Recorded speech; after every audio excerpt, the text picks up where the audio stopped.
Hi guys, இன்றைக்கி நம்ம director Michael ஹேனக் எடுத்த ஃபன்னி கேம்ஸுங்கிற படத்தை பற்றி பார்க்க போகிறோம். ஆல்ரெடி ஒரு டேரக்ஷனில் வந்து தி பியானிஸ்ட்ங்கிற படம் நம்ம சேனல் பிளேலிஸ்ட்டாக இருக்குது. ஸோ அதை பார்க்காதவங்க கீழே லிங்க் கொடுத்துருக்க செக் பண்ணி பாருங்கள். இன்றைக்கி நம்ம ஒரு சைக்கோ சீரியல் கில்லர் படமான தி ஃபன்னி கேம்ஸுங்கிற படத்தை பற்றி பார்க்க போகிறோம். நீங்கள் இது வரைக்கும் பார்க்காத வைலண்ட்டான ரொம்ப இன்டென்ஸான ஒரு சைக்கோ கில்லர் படம் தான் ஃபன்னி கேம்ஸ். என்னதான் இந்த படத்தோட டேரக்டர் மைக்கேல் ஹேனக்காகவே இருந்தாலும் இந்த படத்தை மூவ் பண்ணி கொண்டு போகிறது அந்த சைக்கோ மட்டும்தான். இதே படத்தை 1997 டேரக்டர் மைக்கேல் ஹேனக் ஃப்ரெஞ்சில் எடுத்திருக்காரு. பட் ரெண்டு படத்தையும் கம்பேர் பண்ணும்போது எனக்கு ஃப்ரெஞ்சு மூவி ரொம்ப பிடிக்கும். நான் ரெண்டு வெர்ஷனையும் பார்த்துருக்கேன். ரெண்டில் ஃப்ரெஞ்சு தான் ரொம்ப நல்லா இருக்கும். எனக்கு அந்த படத்தோட டவுன்லோட் லிங்க் கிடைக்கல, அதனால் இங்கிலீஷ் வெர்ஷனை இன்றைக்கி நம்ம பார்ப்போம். அந்த படமும் இந்த படமும் கிட்டத்தட்ட சிமிலராக தான் இருக்கும். பட் இந்த படத்தோட அந்த படம் ரொம்ப சூப்பராக இருக்குமா எனக்கு தோணுச்சு. இப்போ வாங்க ஃபன்னி கேம்ஸுங்கிற இந்த கதைக்குள்ளே போகலாம். படத்தோட ஸ்டார்டிங்கில் ஒரு ஃபேமிலி வெக்கேஷனுக்காக அவங்க லேக் ஹவுஸ் போகிறாங்க. அவங்க கார் பின்னாடியே ஒரு மிகப்பெரிய போட்டு இருக்குது. அவங்க காரில் போகும்போது ஒவ்வொரு பாட்டாக போட்டு கேம் ப்ளே பண்ணிட்டே போயிட்டுருக்காங்க.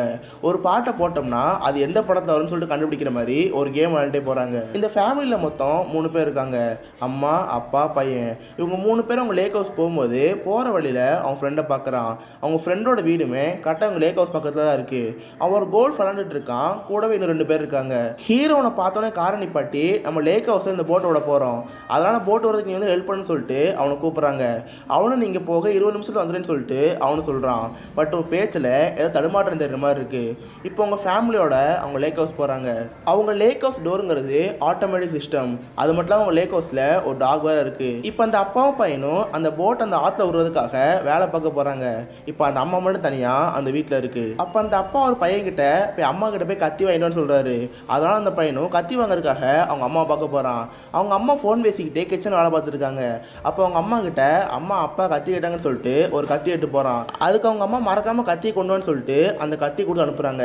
அப்போ அந்த பையன் அவங்க அம்மா கிட்ட அம்மா வீட்டுக்குள்ளேயே யாரோ வினோதமாக இருக்காங்க, அது யாருன்னு எனக்கு தெரியல, வந்து பாருங்கன்னு சொல்லிட்டு அவன் கூப்பிட்றான். அது மாதிரி அவங்க அம்மாவும் ஃபோனை கட் பண்ணிட்டு அவனை போய் பார்க்க போகிறாங்க. அந்த நபரை பார்க்கும்போது அது யாருன்னு அவங்களுக்கு தெரில. நீங்கள் யாருன்னு சொல்லி கேட்கும்போது உங்கள் ஃப்ரெண்டு இருக்கார்ல, நீங்கள் கூட கொஞ்ச நேரத்துக்கு முன்னாடி கோல்ஃப் ஃபேரில் ஒருத்தர் பேசிட்டு இருந்தீங்களே, அவரோட ஃப்ரெண்டு தான் நான். அவருக்கு எதாவது முட்டை வேணுமா, உங்களை வாங்கிட்டு வர சொன்னு சொல்லிட்டு ஒரு 4 முட்டை கேட்குறான். அவங்களும் ஃப்ரிட்ஜை ஓப்பன் பண்ணி பார்க்குறாங்க. உள்ள 12 முட்டை இருக்குது. அந்த 12 முட்டையில் 4 முட்டையை கொடுக்குறாங்க. அந்த முட்டையை கொடுக்கும்போது அந்த முட்டையை வைக்கிற ட்ரேயோட கொடுக்குறாங்க. பட் அவனுக்கு வேணான்னு சொல்லிட்டு ஒரு 4 முட்டையை கையில் வாங்கிட்டு போகிறான். கொஞ்ச நேரம் கழிச்சு பார்த்தா ஏதோ சவுண்ட் வருது. அவன் இங்கேருந்து போகிற வழியிலேயே அந்த 4 முட்டையை கீழே போட்டுறான். இதை பார்க்குற அந்த அம்மா சரி விட்டுருங்க, நான் அதை க்ளீன் பண்ணிக்கிறேன்னு சொல்லிட்டு அதை க்ளீன் பண்ணுறாங்க. அதுக்கப்புறம் அவன் அந்த லேடி கிட்ட என்கிட்ட 4 முட்டை உடஞ்சி போயிடுச்சு, அதான் அவங்கக்கிட்ட 8 முட்டை இருக்குல்ல, அது ஒரு 4 முட்டை தாங்கன்னு சொல்லிட்டு 4 முட்டை வாங்க ட்ரை பண்ணுறான். அப்போ கிச்சன்லேயே அவங்க ஃபோன் இருக்கும். அந்த ஃபோனை தெரியாதனமா சிங்க்குள்ளே தள்ளி விட்டுறான். அதனால் அந்த ஃபோன் தண்ணிக்கு விழுந்துருது. அந்த ஃபோன் சுவிச் ஆஃப் ஆயிடுது. இதை பார்க்குறது லேடிக்கு அந்த நபர் சுத்தமாக பிடிக்கல, ஏதோ டிஸ்டர்ப் பண்ணிட்டு இருக்க மாதிரியே அவங்களுக்கு தோணுது. இதனால் 4 முட்டையை ட்ரையோட கொடுத்து அவனை அங்கேருந்து அனுப்பிக்கிறாங்க. அவனும் கொஞ்சம் தூரம் போகிறான். கொஞ்ச நேரம் கழிச்சு பார்த்தா நாய் கத்து சத்தம் கேட்குது. பார்த்தா இன்னொரு ஃப்ரெண்டும் கூட இருக்கான். இப்போ என்னாச்சுன்னு சொல்லி கேட்கும்போது நான் முட்டை கொண்டு வரும்போது உங்கள் நாய் என்னை பார்த்து குலைச்சிச்சு, அதனால் பயந்து போய் என் முட்டையை கீழே விட்டேன். இப்போ அந்த 4 முட்டையும் போயிருச்சு, வேற ஏதாவது முட்டை தாங்கன்னு சொல்லிட்டு அவன் கேட்குறான். இப்போ அந்த கூட இருக்கிற ஃப்ரெண்டு அந்த வீட்டையே சுற்றி பார்க்குறான். பார்த்தா ஒரு கோல்ஃப் கிட் இருக்கு. இதை பார்க்குறவன் மேடம் உங்கள் ஹஸ்பண்ட் கோல்ஃப் பிளேயரா, இவ்வளோ ஸ்டிக் இருக்குன்னு சொல்லிட்டு ஒரு ஸ்டிக் எடுக்கிறான். அது மட்டும் இல்லாமல் ஒரு பால் எடுத்து இது உங்கள் கார்டனில் விளாட்லாமா நான் கேட்குறான். அந்த லேடி நீங்கள் போய் தொடரான்னு சொல்லிட்டு சரின்றாங்க. இங்கே இதே நேரத்தில் போட்டில் ஒர்க் பண்ணிட்டு இருக்கிற அப்பாவையும் பையனை காமிக்கிறாங்க. திடீர்னு பார்த்தா நாய் குலைச்சிட்டே இருக்கு. இவங்களுக்கு என்னாச்சுன்னு தெரியல, நாய் வேறு விடாமல் குலைச்சிட்டே இருக்கு. அதனால் அப்பா என்ன பண்ணுறாருனா நீ இங்கே இரு, அப்பா மட்டும் போயிட்டான்னு சொல்லிட்டு அவர் பார்க்க போகிறாரு. இதே நேரத்தில் அந்த லேடியும் நாய் குலைக்கு வெளியே வந்து பார்க்குறாங்க. பார்த்தா நாயை எங்கேயும் காணோம். கொஞ்ச நேரம் கழிச்சு வந்து நிற்கிறான். என்ன மேடம் நீங்கள் எங்கே இருக்கீங்க, என் ஃப்ரெண்டு உள்ளதாக இருப்பான்னு சொல்லும்போது அவங்களுக்கு அப்போ தான் ஞாபகம் வருது. வேகமாக வீட்டுக்குள்ளே போகிறாங்க. அவன் ஃப்ரெண்டு பார்த்து அந்த வீட்டையே சுற்றி முற்றி பார்த்துட்டு இருக்கான். இதை பார்க்குறவங்களுக்கு டிஸ்டர்பன்ஸாக இருக்குது. நீங்கள் 2 பேர் இங்கேருந்து போடான்னு சொல்லிட்டு வெளியே தள்ளுறாங்க. கரெக்டாக பார்த்து அவங்க ஹஸ்பண்ட் வந்துடுறாரு. அவங்க ஹஸ்பண்ட் உள்ளே வந்தானே நீங்கள் யார் என்னன்னு கேட்காரு. அதுக்கு அவங்க உங்கள் பக்கத்து ஃப்ரெண்டு இருக்கார்ல, அவங்களோட ஃப்ரெண்டு தான் நான். அவர் உங்ககிட்ட இருந்து முட்டை வாங்கிட்டு வர சொன்னார். நாங்களும் முட்டை வாங்கிட்டு போனோம். அப்போ உங்கள் நாய் எங்களை பார்த்து குறைஞ்சிருச்சு, அந்த முட்டை கீழே வந்துருச்சு. இன்னும் நாங்கள் 4 முட்டை கேட்டோம், அதை அவங்க ஒய்ஃப் தரமடிக்கிறாங்கன்னு சொல்லிட்டு அவன் சொல்லிட்டு இருக்கான். இப்போ அந்த ஒய்ஃபுக்கு செம்ம காண்டாகுது. இங்கே பாருங்க, என்கிட்ட இருந்து 12 முட்டையில் இப்போ 4 முட்டை தான் இருக்குது, இதை எங்கேயாவது கொண்டு போய் தொலைங்கன்னு சொல்லிட்டு அந்த 4 முட்டையை அவங்க ஹஸ்பண்ட் கிட்ட கொடுத்துட்டு அவள் போயிடுறான். இப்போ அவங்க 2 பேரும் அந்த நபர்கிட்ட ரகடா பேச ஆரம்பிக்கிறாங்க. யோ முட்டை கொடு, அதான் நீங்கள் ஷாப்பிங் கம்பெனிஸ்லாம் போவில்ல, அங்கே போய் வாங்கிக்கலாம், எங்களுக்கு அந்த முட்டையை கொடுன்னு சொல்லிட்டு அந்த அந்த முட்டையை வாங்க ட்ரை பண்ணுறாங்க. பட் அந்த நபர் கொடுக்காம அதெல்லாம் தர முடியாதுடா, நீங்கள் பேசாமல் இங்கேருந்து போனான்னு சொல்லிட்டு அவங்க அனுப்பிக்க ட்ரை பண்ணுறாரு. இதை கேட்குறவங்க தரலைன்னா உன் கோவம் உடச்சுவேன்னு சொல்லிட்டு அவங்க பேசுகிறாங்க. இதை பார்க்குறவங்க செம்மகாண்டாயி அவங்க கண்ணத்துலேயே அரைஞ்சிடறான். அவங்க 2 பேர் சும்மா இருப்பாங்களா, அவங்ககிட்ட இருக்கிற கோல்ட் ஸ்டிக் எடுத்து அவன் முட்டியில் டொங்கு டொங்கு அடிக்கிறாங்க. இப்போ அவங்க அப்பா கீழே விழுந்துறாரு. பக்கத்தே பார்த்தா அந்த பையன் இருக்கான். எங்கள் அப்பா விழுந்தான்னு சொல்லிட்டு அவனும் போட்டு அடிக்கிறான். கொஞ்ச நேரம் கழிச்சு அந்த லேடி வராங்க. இப்போ அந்த லேடி அங்கே வந்து உங்களுக்கு என்னடா வேணும், முட்டை தானே வேணும், பேசாமல் இங்கேருந்து போங்கன்னு சொல்லிட்டு கெஞ்சி கேட்குறாங்க. பட் அவங்க போகாமல் அங்கேயே நிற்கிறாங்க. இங்கே பார்த்தியா எங்கிட்ட கோல்ட் ஸ்டிக் இருக்குது, கூடவே ஒரு பால் இருக்குது. நான் இங்கேருந்து போகிறப்போ ஒரு பால் தான் எடுத்து போனேன். அப்போ நான் வெறும் ஸ்டிக்கை வச்சு யார் அடிச்சிருப்பேன், இதை யோசிச்சு பாருன்னு சொல்லிட்டு அவன் சொல்லும் போது தான் அப்போ அவங்க ஞாபகம் வருது. இவ்வளோ நேரம் அவங்க வீட்டில் இருக்கிற நாய் கத்திக்கிட்டே இருந்துச்சு. இப்போ பார்த்தா சவுண்டே காணும். அதனால் நாயை தர்றதுக்காக அவள் வெளியே போகிறா. வீடு ஃபுல்லாக தேடி பார்க்குறா. பட் எங்கேயுமே அவங்க நாயை காணும். அப்போ கார் டிக்கை ஓப்பன் பண்ணி பார்க்குறா. பார்த்தா நாய் செத்து போய் கீழே விழுது. இதை பார்க்குறவ பயந்து போகிறா. இதுக்கப்புறம் அவளுக்கு நல்லாவே புரியுது நம்ம ஒரு மிகப்பெரிய சைக்கோ கிட்ட மாட்டிக்கணும்னு சொல்லிட்டு அவள் நினைக்கிறா.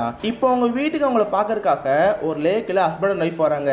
இதை பார்க்குற நபர் இங்கே பாரு, நானும் உங்க கூட தான் வருவேன், நீ அவங்ககிட்ட என்ன இன்ட்ரோ பண்ணி வைக்கணும், பட் எங்களை பற்றி எதுவுமே சொல்லக்கூடாது.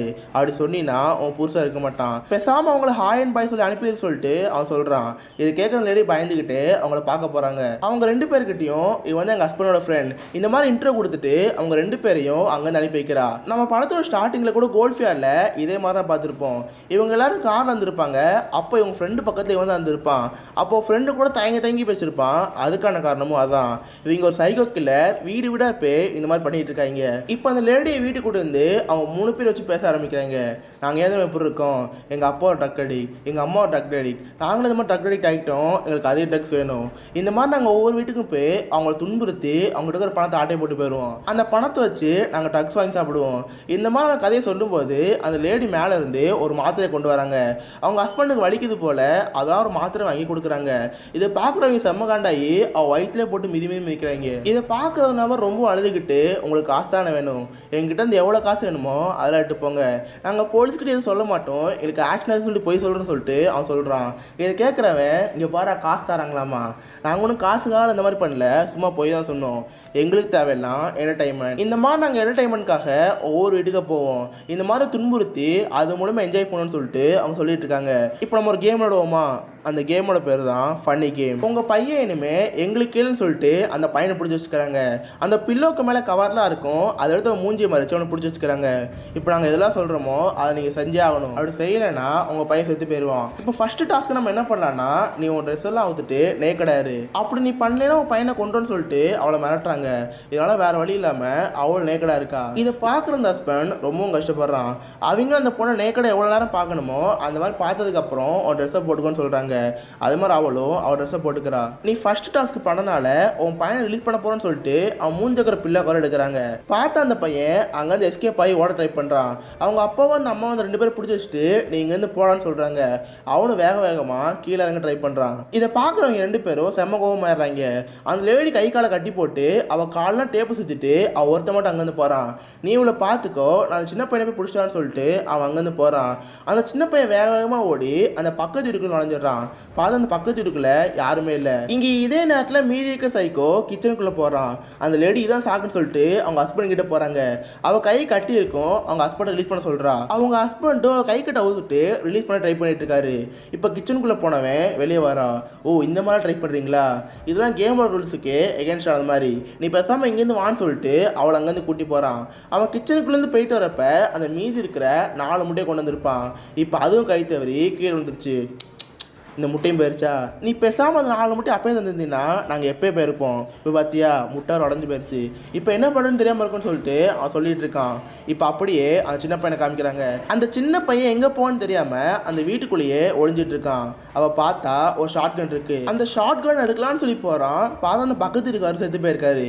இது பார்க்குறவன் புரிஞ்சுக்கிறான், இந்த வீட்டை காலி பண்ணிட்டு தான் நம்ம வீட்டுக்கு வந்திருக்காங்கன்னு. இப்போ பார்த்தா சைக்கோ உள்ள வந்துடுறான். இப்போ அந்த பையன்கிட்ட ஷார்ட் கன் இருக்கு, அந்த சைக்கோவை கொல்லான்னு சொல்லிட்டு ரெடியாக இருக்கான். பார்த்தவனுக்கு எப்படி சொல்றேனே தெரியல. இதனால அந்த சைக்கோ ஈஸியாகவே அவங்க கிட்ட இருக்கிற கண்ணை பிடுங்கி அவனை திரும்ப அவங்க கொண்டு வந்துடுறாரு. இப்போ உங்ககிட்ட பார்த்தீங்களா உங்கள் பையன் இந்த கேமை இன்னும் விறுவிறுப்பாக்கியிருக்கான். நான் கூட பேசாமல் ஒரு கோஷ்டிக்கு வச்சு தான் உங்களை சாகடிக்கலான்னு பார்த்தேன். இப்போ பார்த்தீங்கன்னா ஒரு கன்று வேற இருக்கு. நம்ம கேமோட ரூல்ஸை இன்னும் கொஞ்சம் மாற்றுவோம். நீங்கள் நாளைக்கு காலைல 9 மணி வரை உருவன்ட்டீங்கன்னா நான் செத்து போயிடுவேன். அப்போ நான் 9 மணி வரை உருவன்ட்டேன்னா நீங்கள் செத்து போயிருப்பீங்க. இதான் நம்ம கேம்னு சொல்லிட்டு அவன் சொல்கிறான். இதுக்கப்புறம் அவனுக்கு கிச்சனில் போகிறான். திடீர்னு பார்த்தா ஒரு சவுண்ட் வருது. பார்த்தா டிவி ஃபுல்லாக ரத்தமாக இருக்கு. இப்போ அவங்க 2 பேரும் பேச சவுண்ட் தான் கேட்கும். அவங்க யாரை கொண்டாங்கன்னு நமக்கு தெரியாது. இப்போ அவங்க 2 பேரும் பேசுகிறாங்க. டே இவனுக்கு சுட்ட நான் அவனும் சொல்லலடா, அவன் தான் இங்கேருந்து எஸ்கேப் ஆக ட்ரை பண்ணான், அதான் வேறு வழி தெரியாமல் சுட்டேன்னு சொல்லிட்டு அவன் சொல்கிறான். இதுக்கப்புறம் அவங்க 2 பேரும் அங்கேருந்து போக ட்ரை பண்ணுறாங்க. இதுக்கப்புறம் அப்படியே கேமரா திருப்பி காமிக்கிறாங்க. பார்த்தா அந்த அம்மாவும் அந்த அப்பாவும் இருக்காங்க. செத்து போனது வேறு யாரும் இல்லை, அந்த சின்ன பையன்தான். இதை பார்க்குற அந்த அம்மா ரொம்பவும் கஷ்டப்படுறாங்க. அப்படியே தத்தி அவங்க ஹஸ்பண்ட் கிட்ட போகிறாங்க. அவங்க கையில் இருக்கிற கை கட்டை அவுத்துட்டு 2 பேரும் ரிலீஸ் ஆகிறாங்க. இப்போ அந்த அப்பா பார்த்து ரொம்ப அழுகிறாரு. இப்போ அந்த அம்மா அவங்க அப்பா கிட்ட அழுறதுக்குலாம் இப்போ நேரம் இல்லை, இப்போ வெளியே போனவங்க திரும்பி வர சான்ஸ் இருக்கு, நம்ம அதுக்குள்ளே இங்கேருந்து போவோன்னு சொல்லிட்டு இவங்க 2 பேரும் வெளியே போக ட்ரை பண்ணுறாங்க. அவங்க ஃபோன் ஆல்ரெடி தண்ணிக்குள்ள வந்துருக்கும். அந்த ஃபோனை பார்க்கலான்னு சொல்லிட்டு அவள் போய் பார்க்குறா. பார்த்தா அந்த ஃபோன் தண்ணிக்குள்ள விடுறதுனால ஒரு மாதிரி ஆன் ஆகாமல் இருக்கு.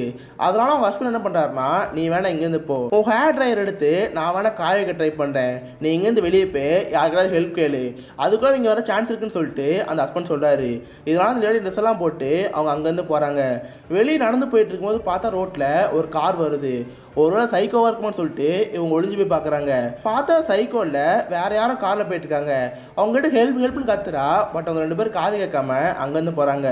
இப்போ எகைன் ஒரு காரு அந்த பக்கம் வருது. கண்டிப்பாக இதுவும் வேற ஆளாக தான் இருக்கும். அவங்ககிட்ட ஹெல்ப் வைக்கலான்னு சொல்லிட்டு வெயிட் பண்ணி பார்க்குறா. பார்த்தது வேற யாரும் இல்லை, சைக்கோ தான். இப்போ இவங்க 2 பேரும் அந்த பொண்ணை பிடிச்சிருந்துறாங்க. உள்ளே பார்த்தா அவங்க வீட்டுக்காரர் இருக்காரு. எகைன் அவங்க 2 பேரையும் கட்டி போட்டு வைக்கிறான். நாங்களும் இந்த கேம் முடிச்சலான்னு சொல்லி பார்க்குறோம். பட் நீங்கள் பார்த்தா ரூல்ஸை மீறிட்டா இருக்கீங்க, அதனால உனக்கு ஒரு ஃபைன் இருக்குது. இப்போ நான் ஒரு கேம் சொல்லுவேன், அதை நீ செஞ்சே ஆகணும். அப்படி செய்யலைன்னா உன் புதுசாக செத்து போயிடும்னு சொல்லிட்டு அவன் மிரட்டுறான். திடீர்னு பார்த்தா அவன் பக்கத்தில் ஷார்ட்கன் இருக்கும். அதை அந்த லேடி எடுத்து பக்கத்துக்கு சைக்கோவை சுட்டுறான். இதை பார்க்குற சைக்கோ ஃப்ரெண்ட் மறந்து போயிடுறான். ஏன்னா அவன் கூட இருக்கிற ஃப்ரெண்டையே அவள் கொலை பண்ணிட்டா. இந்த படத்தோட டைரக்டர் மைக்கேல் ஹானகாவே இருந்தாலும் இந்த கதையை பொறுத்த வரைக்கும் அவன் தான் டைரக்டர். அவன் எந்த மாதிரி நினைக்கிறானோ அந்த மாதிரி தான் அந்த கதை போகும். வேகமாக டிவிடி ரிமோட்டை தர்றான். டிவிடி ரிமோட் எடுத்து பேக்வர்ட் பட்டனை ப்ரெஸ் பண்ணுறான். இப்போ எல்லாமே ரிவர்ஸ் ஆகுது. இப்போ அந்த பொண்ணுக்கிட்ட கேள்வி கேட்டதுலேருந்து அது திரும்ப ரீவன் ஆகுது. இப்போ அவனுக்கு நல்லாவே தெரியும் அவன் அந்த கண் எடுத்து நம்ம ஃப்ரெண்டை கொலை பண்ணுவான்னு. அதனால அவன் அவளுக்கு முன்னாடி கண் எடுத்து அவங்க ஹஸ்பண்டை ஷூட் பண்ணிடுறான். இப்போ மீதி இருக்கிறது ஒருத்தி மட்டும்தான். இவங்க பக்கத்து வீட்டில் அந்த லேக்கை தாண்டி இன்னொரு ஃபேமிலி இருக்கு.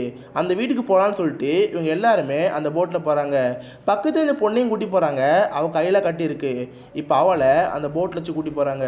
படத்தோட ஸ்டார்டிங்கில் அந்த பையன் அவங்க அம்மா கிட்ட கத்தி வேணும்னு சொல்லிட்டு வாங்கிட்டு போயிருப்பான். அந்த கத்தி இனிமே அந்த போட்டில் தான் இருக்கு. அந்த அம்மா அந்த கத்தி எடுத்து கையில் இருக்க ட்ரை பண்ணுறாங்க. இதை அந்த 2 பேரும் மாற்றுறாங்க. என்ன எஸ்கேப்பா? இந்த படத்தோட டைரக்டர் நாங்கள் 2 பேர் தான். நீ சாகர தவிர வேறு வழி இல்லை.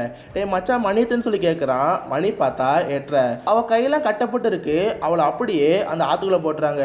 அவள் நீந்த முடியாமல் அப்படி செத்து போகிறா. டே மணி 8 தான்டா ஆகுது, அதுக்குள்ளே இதுக்கு அவள் சாடுச்சுன்னு சொல்லி கேட்கும்போது அதெல்லாம் டைம் இல்லை, பேசாமல் நம்ம அடுத்த வீட்டுக்கு போவோன்னு சொல்லிட்டு அப்படியே பக்கத்து வீட்டுக்கு போகிறாங்க. படத்தோட மிட்ல ஒரு ஹஸ்பண்ட் அண்ட் ஒய்ஃப் இவங்களை பார்க்க வந்திருப்பாங்க.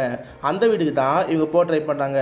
இந்த வாட்டி நீ இங்கே இரு, நான் போயிட்டு வரேன், நான் போய் முட்டை கேட்குற மாதிரி உள்ளே போயிட்டேன்னு சொல்லிட்டு இவங்க அந்த வீட்டுக்கு போகிறாங்க. இப்போ அந்த வீட்டில் இருக்க லேடியை கூப்பிட்டு உங்களுக்கு தெரியுமா, நான் கூட அந்த லேடி கூட பக்கத்தில் இருந்தேனே, அந்த லேடி உங்கள் வீட்டில் இருந்து முட்டை எடுத்து சொன்னாங்க, நீங்கள் முட்டை தாங்கன்னு சொல்லிட்டு அந்த வீட்டுக்குள்ளே போகிறான்.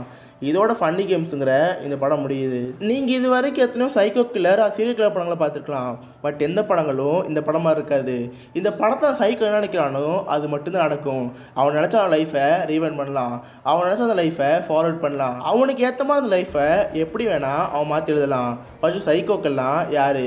அவங்களுக்கு சின்ன வயசில் நடந்ததோ ஒரு பிரச்சனையால் அவங்க சைக்கோ கில்லராகவோ சீரியல் கில்லராகவோ மாறியிருப்பாங்க. இதுதான் மைக்கேல் ஹானகோட கூற்று.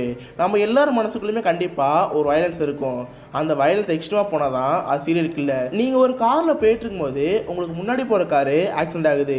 இதை உள்ளேருந்து பார்க்குறவங்களுக்கு என்ன தோணும்? நல்ல வேலை நம்ம காருக்கு ஒன்றும் ஆகலை, இதை நம்ம கார் ஆக்சிடென்ட் இருந்தால் என்ன இருக்குன்னு சொல்லிட்டு நீங்கள் அங்கேருந்து போவீங்க. பட் என் படத்தில் அப்படி நீங்கள் போகக்கூடாது. என் படத்தில் வர வயலன்ஸும் டார்ச்சரும் நீங்களும் அனுபவிக்கிற மாதிரி இருக்கணும். இந்த படத்தில் சைக்கோஸ் அந்த குடும்பத்தை கொள்றதை விட அந்த குடும்பத்துலேருந்து மீண்டு வரப்போ இருக்கிற கஷ்டம் தான் ரொம்ப வேதனையாக இருக்கும்.